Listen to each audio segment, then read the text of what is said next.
This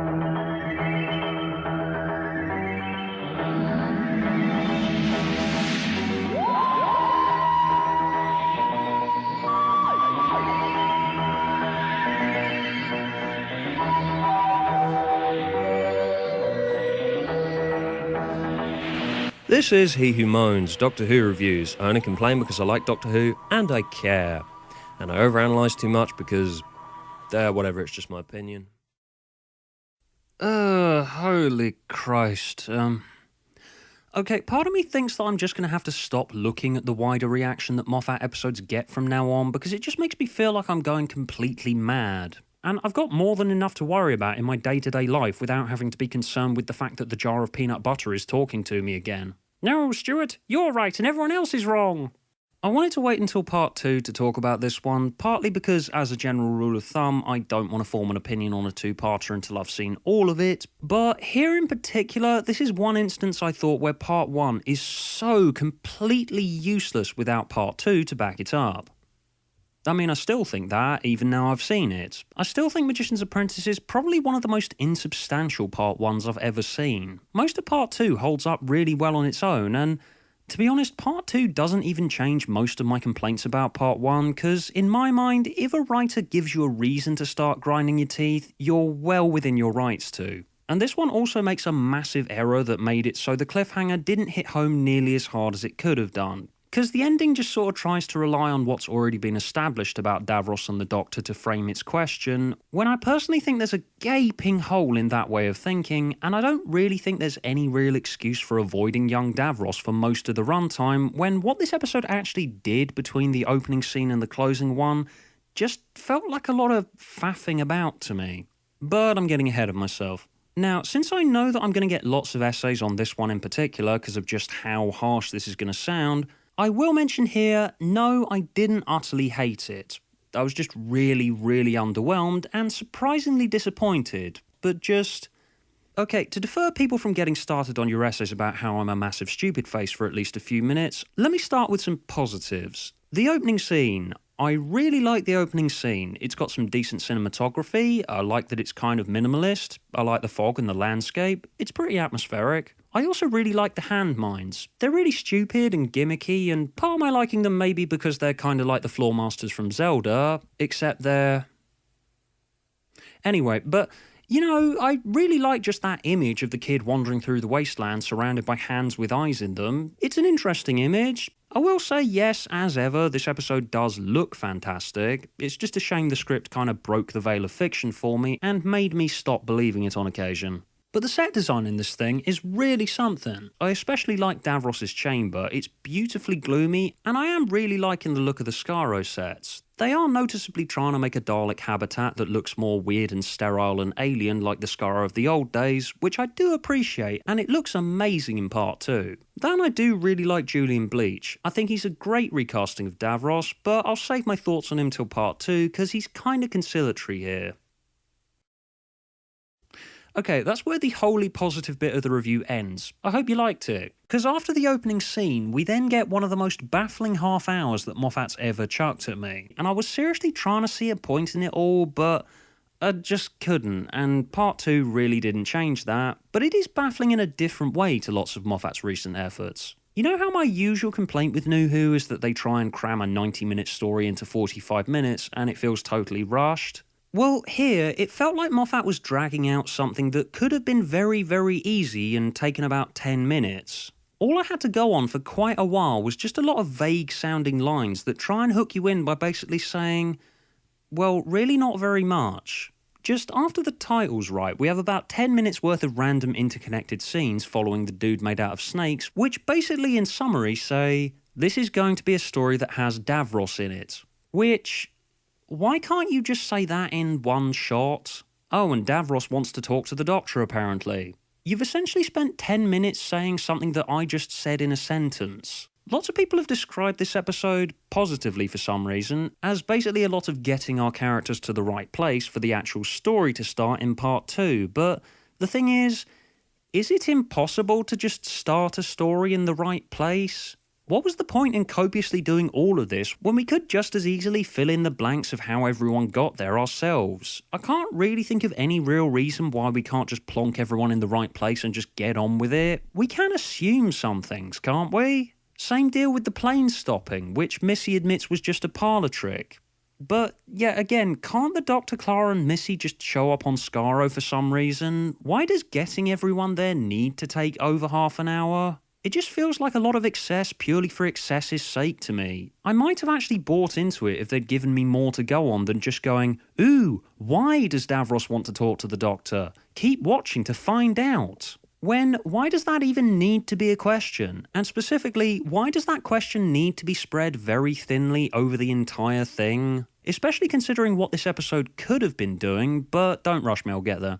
When it comes to Missy, when they revealed who she was in Dark Water, Missy suddenly became very controversial. But I do stand by what I said in my Dark Water and Death in Heaven reviews. I would call myself a fan of Missy. Conceptually, Michelle Gomez as the Master is good.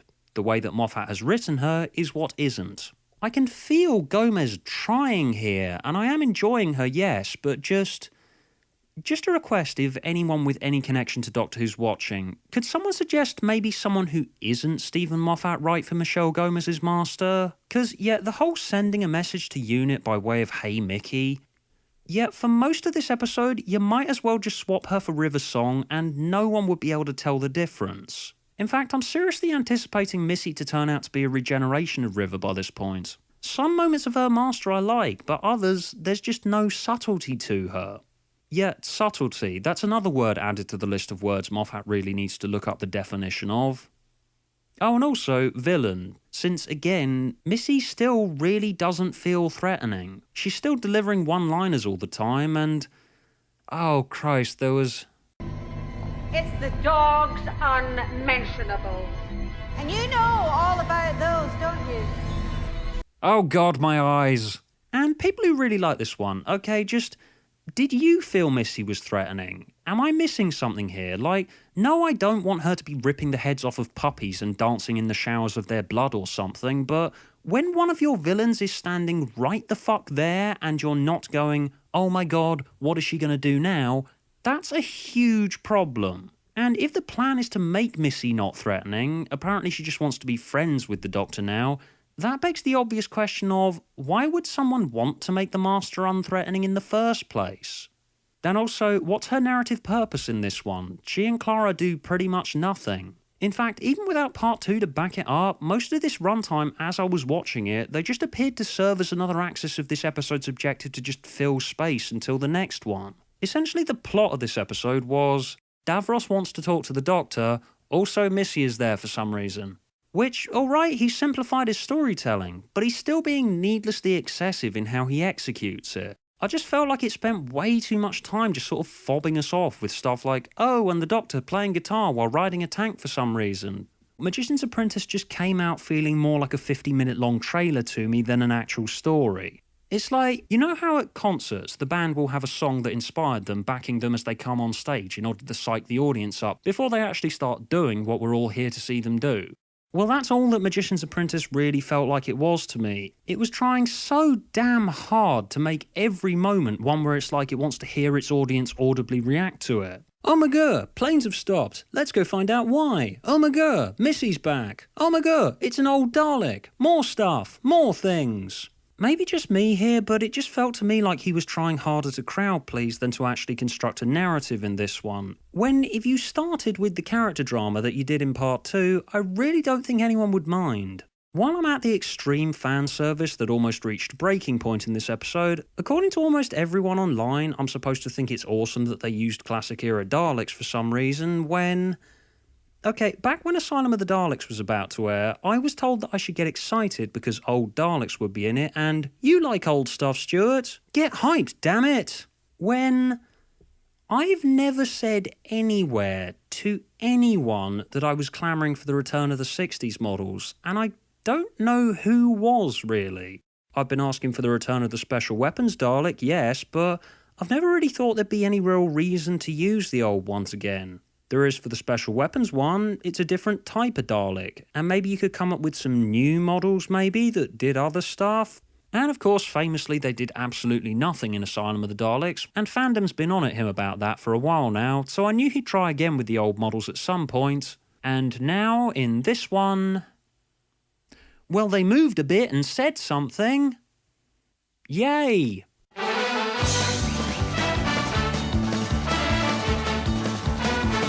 Like, I don't want to sound ungrateful. I do sound ungrateful, don't I? I do like the idea of them using old stuff in principle every once in a while, but only if it's got narrative purpose. Again, old Who fan and Big Finish nerd talking here, but all that really felt like to me was just coming up with more scenarios seemingly designed to appeal to a waning sense of nostalgia from people like me, without really doing that much to justify it. I just felt like I'd pretty much seen everything this episode did before, even the bit that people do find remarkable. In fact, the Radio Times review mentioned, "Oh my god, Davros as a kid, what a unique and genius idea, why has no one done that before?"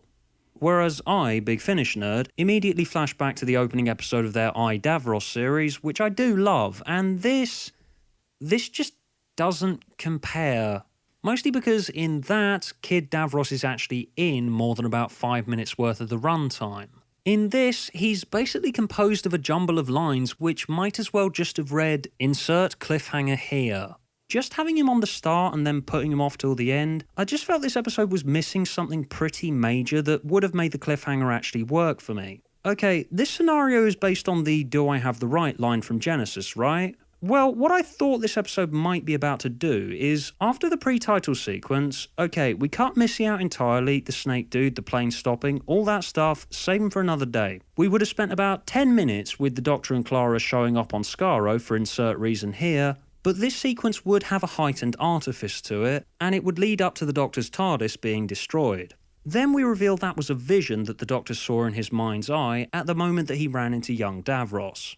It was a warning from his conscience. Then we start on an entire episode of the Doctor helping young Davros through the wasteland back to his home, while the Doctor's having to reconcile himself and come to terms with the fact that his inherent nature to help people now makes him technically complicit in the future that's created by not killing young Davros right now when he has the chance to.